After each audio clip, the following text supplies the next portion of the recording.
So మనకు ప్రధానంగా recent initiatives women and child welfare వాళ్ళు ఇంప్లిమెంట్ చేస్తున్న 3 అంబరిల్లా స్కీమ్స్. అంబరిల్లా స్కీమ్స్ అంటే అర్థం ఏంటంటే ఒకే రకమైన లక్ష్యం కోసం పనిచేస్తున్నటువంటి పథకాలన్నీ ఒకే గొడుగు కిందకి తీసుకొస్తారు.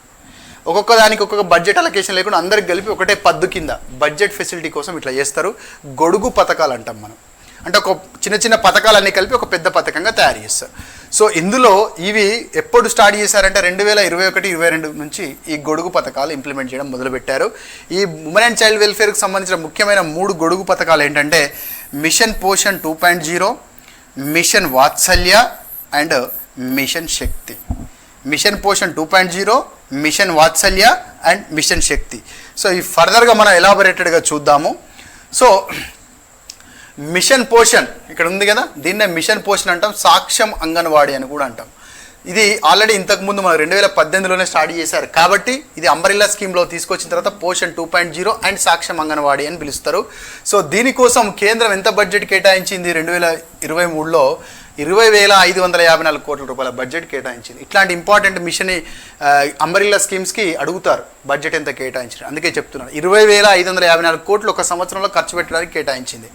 సో దీని కింద ఏం వస్తాయంటే అంగన్వాడీ సర్వీసెస్ పథకాలు అంటే ఐసిడిఎస్, పోషణ అభియాన్ అనే పథకం వస్తుంది, కౌమార బాలికల పథకం సాగ్ అంటాం. ఇంతకుముందు Rajiv Gandhi scheme for empowerment of adolescent girls అనేవాళ్ళు, లేదా సబల్లా పథకం అనేవారు. కానీ ఇప్పుడేమని పిలుస్తున్నారు? Scheme for adolescent girls SCG పథకము, అలాగే నేషనల్ క్రష్ స్కీమ్. ఈ అన్ని పథకాలను కలిపి మనం సాక్ష్యం అంగన్వాడీ అండ్ పోషన్ 2.0 అని పిలుస్తాం. అలాగే మిషన్ వాత్సల్య. మిషన్ వాత్సల్యకి ఎంత బడ్జెట్ కేటాయించారు? 1472 కోట్లు కేటాయించారు. ఈ మిషన్ వాత్సల్య అనేది అంతకుముందు సిపిఎస్, దానికంటే ముందు ఐసిపిఎస్ అనేవాళ్ళు, ఇంటిగ్రేటెడ్ చైల్డ్ ప్రొటెక్షన్ స్కీమ్ లేదా చైల్డ్ ప్రొటెక్షన్ స్కీమ్. ఇప్పుడు ఏమంటున్నారు? మిషన్ వాత్సల్య అంటున్నాము. ఇందులో ఏమొస్తున్నాయి? Child protection services and child welfare services.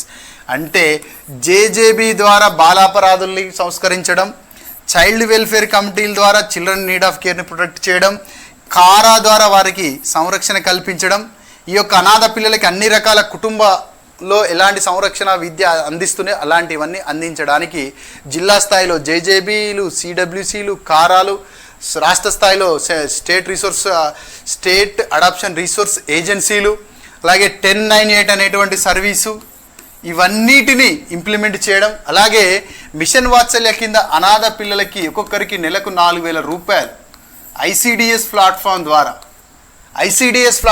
ఒక్కొక్క పిల్లవాడి యొక్క సంక్షేమం, పాలన, వాడి యొక్క న్యూట్రిషన్, చదువుకోవడం కోసం 4,000 రూపాయల స్కాలర్షిప్ను కూడా అనాథ పిల్లలకి అందించేటువంటి ప్రయత్నం ఈ యొక్క మిషన్ వాత్సల్యలో భాగంగా జరుగుతూ ఉంది. అండ్ అగైన్ 3వ మిషన్ ఏంటంటే శక్తి, మిషన్ శక్తి. ఈ మిషన్ శక్తిని ఏమని పిలుస్తున్నాము? ఇంకొక పేరు కూడా ఉంది, protection and empowerment for women, మహిళల యొక్క సాధికారత మరియు రక్షణ. కాబట్టి ఇందులో ఏం పథకాలు వస్తున్నాయి? దానికంటే ముందు ఈ మిషన్ శక్తి కోసం 3,144 కోట్ల రూపాయల బడ్జెట్ను కేటాయించారు. అందులో ఏమేమి వస్తున్నాయంటే ప్రధానంగా ఇందులో 2 సబ్మిషన్స్ ఉన్నాయి. ఈ మిషన్ పేరు మిషన్ శక్తి లేదా mission for protection and empowerment of women. So ఇందులో 2 సబ్మిషన్స్ ఉన్నాయి, అంటే ఉపమిషన్లు. సో ఆ ఉపమిషన్లు ఏంటి అయ్యా అని చూస్తే ఒకటి సంబల్, రెండవది సమర్థ్య. సంబల్ అనేటువంటి ఉపమిషన్ కింద ఏమొస్తుంది? 1 స్టాప్ సెంటర్ అంటే సఖీ సెంటర్లు. వీటన్నిటి గురించి మనం డిస్కస్ చేద్దాం ఫర్దర్గా. 1 స్టాప్ సెంటర్.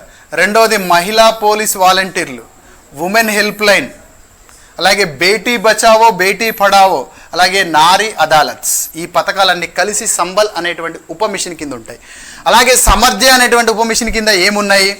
స్వదార్ గృహ అనేటువంటి పథకము, ఉజవాలా అనేటువంటి పథకము, విడో హోమ్స్ అనేటువంటి పథకము, ఆలనా కేంద్రాలు నేషనల్ క్రెష్ స్కీమ్స్ అనేటువంటి పథకము, ప్రధానమంత్రి మాతృవందన యోజన మ్యాటర్నిటీ బెనిఫిట్ పథకము, మాతృవందన యోజన, అలాగే జెండర్ బడ్జెటింగ్.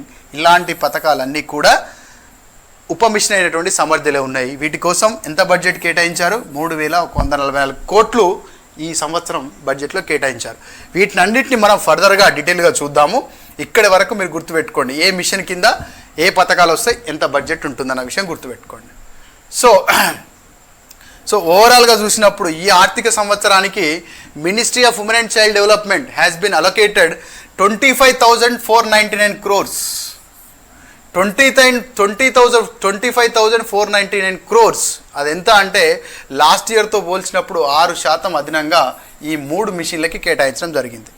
6% అదనంగా ఈ 3 మిషన్లకు కలిపితే 6% అదనంగా, లాస్ట్ ఇయర్తో పోల్చినప్పుడు 6% అదనంగా ఈ 3 అంబరిల్లా స్కీమ్లకు కలిపి 25,499 కోట్లను కేటాయించడం జరిగింది. రైట్. సో ఇప్పుడు ఒక్కొక్క అంబరిల్లా స్కీమ్ గురించి మనం మాట్లాడదాం. సాక్ష్యం అంగన్వాడీ అండ్ పోషన్ 2.0. సో ఇక్కడ మనం చూసుకున్నట్టయితే ఈ యొక్క మిషన్ యొక్క ముఖ్యమైనటువంటి 3 వర్టికల్స్, అంటే ఇందులో ఉన్నటువంటి 3 ప్రధాన భాగాలు ఏంటంటే న్యూట్రిషన్ సపోర్ట్ ఎవరెవరికి, అడాలసెంట్ గర్ల్స్కి, అలాగే పోషన్ అభియాన్ పథకాన్ని ఇంప్లిమెంట్ చేయడం, న్యూట్రిషన్ అడాలసెంట్ గర్ల్స్కి న్యూట్రిషన్ ప్రొవైడ్ చేయడం, 3 నుండి 6 సంవత్సరాల మధ్య ఉన్న వాళ్ళకి ఎర్లీ చైల్డ్హుడ్ కేర్ని ప్రొవైడ్ చేయడం, అలాగే ICDS services, anganwadi services provide చేయడం. మళ్ళీ మనం ICDS గురించి సపరేట్గా నేర్చుకుంటాం, అడాలసెంట్ గర్ల్స్ పథకం గురించి సపరేట్గా నేర్చుకుంటాం, ఎర్లీ చైల్డ్హుడ్ కేర్ గురించి కూడా క్లియర్గా నేర్చుకుంటాం. సో ఇక్కడ మనం సాక్ష్యం అంగన్వాడీ కింద మనం ఎవరెవరు ఉన్నారు టార్గెట్స్ అంటే ఏం పెట్టుకున్నారంటే వాస్టింగ్ అంటే అర్థం ఏంటంటే కండరలేమి, అంటే తక్కువ బరువును, అంటే వయస్సుకు తగ్గ ఎత్తుకు తగ్గ బరువు లేదంటే ప్రోటీన్ లోపం ఉందన్నమాట, పోషకాహారం లేదని అర్థం. 2% తగ్గియాలి వాస్టింగ్. అలాగే అండర్ వెయిట్, వయసుకు తగ్గ బరువు లేకపోవడం, అట్లాంటి సమస్యను 2% తగ్గియాలి. ప్రతి సంవత్సరానికి 2% తగ్గియాలి. ఈ మిషన్ సాక్ష్యం అంగన్వాడీ అండ్ పోషన్ అభియాన్ 2.0 ఏ కాలం ఉంది, 2021-22 ఆర్థిక సంవత్సరం నుండి 2025-26 ఆర్థిక సంవత్సరం వరకు ఈ టార్గెట్స్ ఫిక్స్ చేసుకోవడం జరిగింది. సో మిషన్ పోషన్లో భాగంగా ఇంటిగ్రేటెడ్ న్యూట్రిషనల్ సపోర్ట్ ప్రోగ్రామ్, అంటే ఇవన్నీ కలిపి మనకు ఎవరెవరు, మాల్ న్యూట్రిషన్ చిల్డ్రన్స్, కుపోషణకు లోనైనటువంటి పిల్లలు,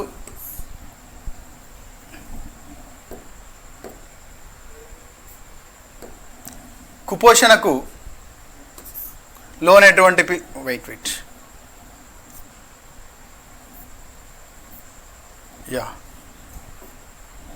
ఎవరెవరు, మాల్ న్యూట్రిషన్కు లోనైన పిల్లలు, adolescent girls, pregnant women and lactating పాలిచ్చే తల్లులు, వీళ్ళందరికీ న్యూట్రిషన్కు సంబంధించినటువంటి సేవలు అందించడం. అది ఏ పథకమైనా కావచ్చు, ICDS కావచ్చు, SAG కావచ్చు, అవన్నీ మనం ఫర్దర్గా చూద్దాం. అలాగే పోషన్ 2.0 ఏం చేస్తుంది, సప్లిమెంటరీ న్యూట్రిషన్ ప్రోగ్రామ్, అంటే వాళ్ళు తినేటువంటి ఫుడ్కు అదనంగా సప్లిమెంటరీ న్యూట్రిషన్ ఏమంటున్నారు, Poshan 2.0 seeks to optimize the quality and delivery of food under the supplementary nutrition. సాధ్యమైనంత వరకు సప్లిమెంటరీ న్యూట్రిషన్ ఫుడ్ యొక్క క్వాలిటీని పెంపొందించేటువంటి ప్రయత్నం. అలాగే Poshan 2.0 will bring 3 important programs. ఏంటిది, అందులో అంగన్వాడీ సర్వీసెస్ అంటే ICDS, scheme for adolescent girls అంటే SAG and again Poshan Abhiyan. Anganwadi services ICDS ఎప్పుడు 1975 అక్టోబర్ 2న గాంధీ జయంతి సందర్భంగా స్టార్ట్ చేశారు, 5వ పంచవర్ష ప్రణాళిక కాలంలో. కౌమార బాలికల కోసం ప్రత్యేకంగా SAG, scheme for adolescent girls అనే పథకం స్టార్ట్ చేశారు. ఇంతకుముందు దీన్ని Rajiv Gandhi scheme for adolescent girls అనేవాళ్ళు, లేదా సబల అని పిలిచేవారు. ఇందులో ఒకటి న్యూట్రిషన్ కాంపోనెంట్, ఒకటి నాన్ న్యూట్రిషన్ కాంపోనెంట్ ఉంటుంది, మనం ఫర్దర్గా చూద్దాం. ఇవి 3 ఇందులో ఉన్నటువంటి ప్రధానమైన అంశాలు. సో ఇది పోషన్ 2.0 దేని మీద ఫోకస్ చేస్తుంది, మాతృత్వ పోషణ, గర్భిణీ స్త్రీల యొక్క పోషణ, అలాగే నవజాత శిశువులు మరియు కిషోర దశలో ఉన్నటువంటి వారికి సంబంధించినటువంటి ఫీడింగ్ నామ్స్ సంబంధించి, తద్వారా ఏంటిది మనకు సివియర్ అక్యూట్ మాల్ న్యూట్రిషన్, తీవ్రమైనటువంటి మాల్ న్యూట్రిషన్ తగ్గించడం లక్ష్యంగా ఈ కార్యక్రమాలు అమలు చేస్తూ ఉన్నారు. సో దీనికి ఫండింగ్ ప్యాటర్న్ ఏంటంటే, మామూలు రాష్ట్రాల విషయంలో కేంద్రం 60% నిధులు ఇస్తుంది, రాష్ట్రాలు 40% నిధులు పెట్టుకోవాలి. అలాగే ఈశాన్య రాష్ట్రాలు, ప్రత్యేక హోదా ఉన్నటువంటి రాష్ట్రాల విషయంలో కేంద్రం 90% నిధులు ఇస్తుంది, ఆయా రాష్ట్రాలు 10% పెట్టుకోవాలి. రైట్. అలాగే శాసనసభ లేనటువంటి కేంద్ర పాలిత ప్రాంతాల విషయంలో 100% కేంద్రమే నిధులను ప్రొవైడ్ చేయడం జరుగుతుంది. సో ఇక్కడ ఇప్పుడు సాక్ష్యం అంగన్వాడీస్ అనేటువంటి పదాన్ని ఉపయోగిస్తున్నారు. ఎందుకు ఉపయోగిస్తున్నారంటే, these are new generation anganwadis that have better infrastructure and audio visual aids powered by clean energy and providing improved environment for early childhood development. Anganwadi సర్వీసెస్లో భాగంగా పోషణ, ఇమ్యునైజేషన్ మాత్రమే కాదు, పూర్వ బాల్య దశ సంరక్షణ అభివృద్ధి అవసరం. పూర్వ బాల్య దశ అభివృద్ధి అంటే వాడిలో జ్ఞానేంద్రియ వికాసం కలగాలి, భాషా వికాసం కలగాలి, ఉద్వేగ వికాసం కలగాలి, వాడిలో గణిత వికాసం. అంటే వాడు ఇప్పుడు నూతన జాతీయ విద్యా విధానం ప్రకారం 6వ తరగతికి వచ్చేసరికి వాడు అంగన్వాడీ సెంటర్లో సంసిద్ధతను నేర్చుకోవాలి. పాఠశాలకు పోవడానికి అన్ని రకాలుగా వాడి తయారు చేయాలి. అన్ని రకాలుగా తయారు చేయాలంటే టీచింగ్ ఎయిడ్స్ అవన్నీ బాగుండాలి, వాడి ఆడుకునే వాతావరణం బాగుండాలి, వాడిలో శారీరక వికాసం కూడా కొనసాగాలంటే ఎక్సర్సైజ్ కావాలి, ఆటలు, పాటలు, డ్యాన్సు, సంగీతం ఇవన్నీ ఆటల ద్వారా నేర్పియాలి వాళ్ళకి. కాబట్టి దీనికి సంబంధించిన సొఫిస్టికేటెడ్ పరికరాలు అందించి అంగన్వాడీలను ఆధునీకరించడం అనేటువంటి కోణంలోనే మనం సాక్ష్యం రామరామ ఆ కోణంలోనే అరే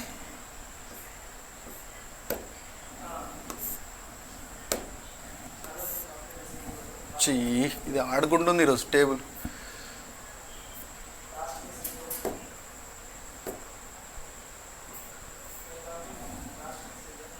ఆ కోణంలోనే నేను ఎన్నిసార్లు అనాలరా బాబు.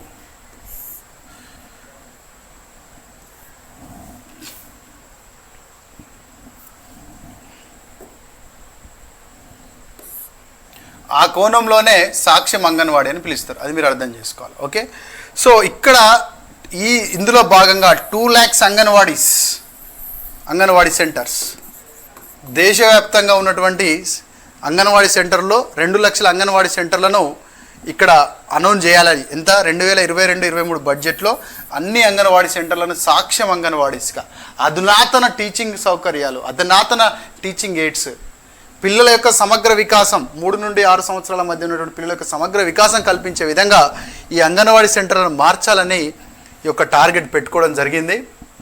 అలాగే మనం ఇంతకుముందు చూసినాం మిషన్ శక్తిలో మనకి 2 సబ్ స్కీమ్స్, ఒకటి లేదా సబ్ స్కీమ్స్ ఆర్ సబ్మిషన్స్, ఒకటి సంబల్ అండ్ సమర్థ్య. సో సంబల్ అనేది దేనికి సంబంధించింది? సేఫ్టీ అండ్ సెక్యూరిటీ,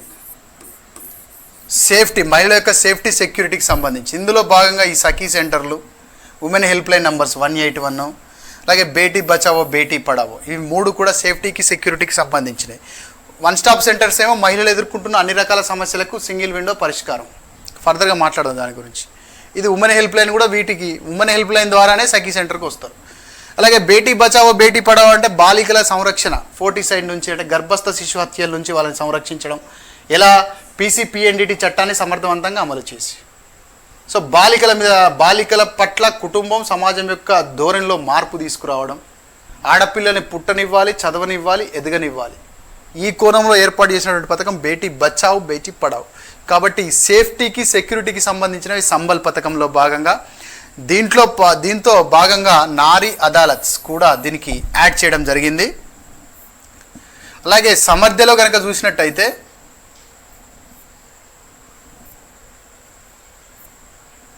సమర్థ్య అనేటువంటి పథకంలో చూసినట్టయితే మహిళల యొక్క ఎంపవర్మెంట్కి సంబంధించింది. ఇది మహిళల యొక్క సామర్థ్యం, సమర్థ్య అనేది సాధికారతకు సంబంధించింది, సంబల్ అనేది ప్రొటెక్షన్ సెక్యూరిటీకి సంబంధించింది. సో దీంట్లో ఏమి ఇచ్చినారు? ఉజ్వల పథకాన్ని, స్వదార్ గృహ పథకాన్ని, అలాగే సఖీ నివాస్, దీన్ని ఏమంటారంటే యాక్చువల్గా ఇది స్వదార్ గృహ, it's not Swadhar Griha, wait I will tell you. ఇది women's hostels, working women's hostels ఇక్కడ ఉంది, వర్కింగ్ ఉమెన్స్ హాస్టల్కి సంబంధించి. సో ఇక్కడ జస్ట్ పథకాల పేర్లు వినండి, ప్రతి ఒక్కటి మళ్ళీ ఎక్స్ప్లెయిన్ చేస్తాను నేను. సో ఇక్కడ సమర్థ్యలో ఏమున్నాయి? సఖీ నివాస్ ఒకటి ఉంది, ఉజ్వల పథకం ఉంది, స్వదార్ గృహ పథకం ఉంది. ఉజ్వల అంటే ఉజ్వల పథకం వేరు. మళ్ళా ఉజ్వల పథకం దేనికోసం అంటే ట్రాఫికింగ్ మహిళలు మరియు బాలికలు ట్రాఫికింగ్ బారిన పడకుండా ప్రివెంట్ చేయడం, ఒకవేళ ఎవరైనా ట్రాఫికింగ్ బారిన పడితే ప్రివెంట్ చేయడం, మళ్ళీ వాళ్ళకి ఆ ట్రాఫికింగ్ బారిన పడ్డ వారిని ప్రివెంట్ చేయడం. ఫస్ట్ ప్రివెంట్ చేసిన తర్వాత కొంతమంది పడి ఉన్నారనుకోండి, ట్రాఫికింగ్ బారిన పడి ఉంటే, అక్రమ రవాణాకు కనుక గురై ఉంటే వాళ్ళని ప్రొటెక్ట్ చేసి వాళ్ళని వదిలేస్తే కుదరదు. వాళ్ళకి సమాజంలో మళ్ళీ వాళ్ళు సభ్యులుగా మారే విధంగా వారికి సేవలు, counselling, health facilities, education facilities, skill development and అన్ని రకాల రిహాబిలిటేషన్ ప్రొవైడ్ చేయడం. ఇది ఫర్దర్గా మనం చూస్తాం. స్వధార గృహ అంటే అర్థం ఏంటంటే అనాథ మహిళలకు, దిక్కులేనటువంటి మహిళలకు ఒక నివాసాన్ని కల్పించేదాన్ని స్వధార గృహ అంటాం. సఖీ నివాస్ అంటే ఏంటంటే 50,000 కంటే నెల జీతం తక్కువగా ఉన్నటువంటి మహిళలు ఎవరైతే ఉంటారో వాళ్ళు, ఇప్పుడు ఫర్ ఎగ్జాంపుల్ హైదరాబాద్ మహిళ, ఆమెకి ఎక్కడో బొంబాయిలో ఉద్యోగం వచ్చింది, అక్కడ ఉండాలంటే ఎక్కడ ఉండాలి, ఒక్కతి సింగిల్గా కష్టమవుతుంది కదా. సరే హాస్టల్స్ ఉన్నాయి, ప్రైవేట్ హాస్టల్స్ మహిళలకు.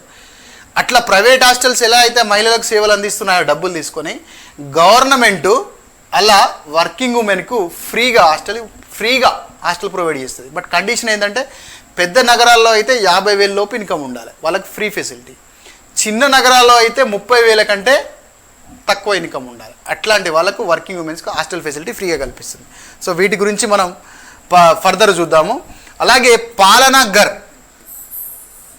పాలనాఘర్ అనేటువంటి పథకం కూడా ఇందులో భాగమే. సమర్థ్యలో పాలనాఘర్ అంటే ఆలనా కేంద్రాలు, చిన్నపిల్లల్ని చూసుకునేటువంటి ఆలనా కేంద్రాలు, క్రష్ సెంటర్స్ అంటాం. ఒక మహిళ ఉన్నది, 8 నెలల బాబు ఉన్నాడు. 8 నెలల బాబుని ఏం చేయాలి మరి, తీసుకుపోవాలంటే కుదరదు కదా, వర్కింగ్ కార్డు యాక్చువల్గా మెటర్నిటీ బెనిఫిట్ యాక్ట్ ప్రకారం పనిచేసే చోట మహిళకు కనుక ఒక శిశువు ఉంటే ఆ శిశువును చూసుకోవడానికి ఆడ క్రిష్ సెంటర్ ఉండాలి వాస్తవంగా. సో ఆ కోణంలో ఇప్పుడు వర్కింగ్ ఉమెన్ ఉన్నారు, మరి అగ్రికల్చర్ పనిచేసేటోళ్ళు ఉంటారు, అగ్రికల్చర్ లేబర్ ఉంటారు, వాళ్ళు ఎక్కడ పెడతారు? అట్లాంటి వాళ్ళ కోసం క్రెష్ సెంటర్స్ అని పెట్టారు. ఆ క్రెష్ సెంటర్ స్కీమ్ని national creche scheme for children of working mothers అని పెట్టారు. ఇప్పుడు దాన్ని పాలనాఘర్ అని పేరు మార్చి ఈ యొక్క సమర్థ్య పథకంలో భాగం చేశారు. అలాగే ప్రధానమంత్రి మాతృవందన యోజన 5,000 రూపాయలు మ్యాటర్నిటీ బెనిఫిట్, 3 దఫాలుగా 5,000 రూపాయలు మ్యాటర్నిటీ బెనిఫిట్ అందించేటువంటి పథకం కూడా ఇందులో భాగమే. దీని గురించి మళ్ళీ డిస్కస్ చేద్దాము.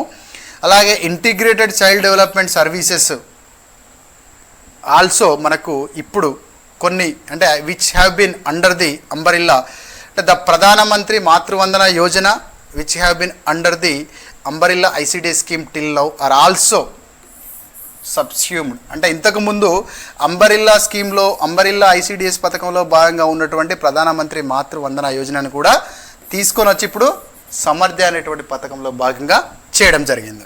వీటి గురించి మళ్ళీ మనం ఫర్దర్గా డిస్కస్ చేద్దాం.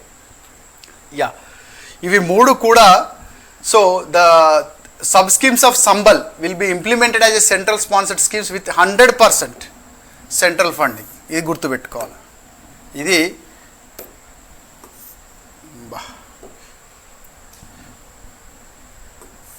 100% సెంట్రల్ ఫండింగ్ స్కీమ్. ఏంటిది? సంబల్ కింద అమలు చేసేటువంటి పథకాలు.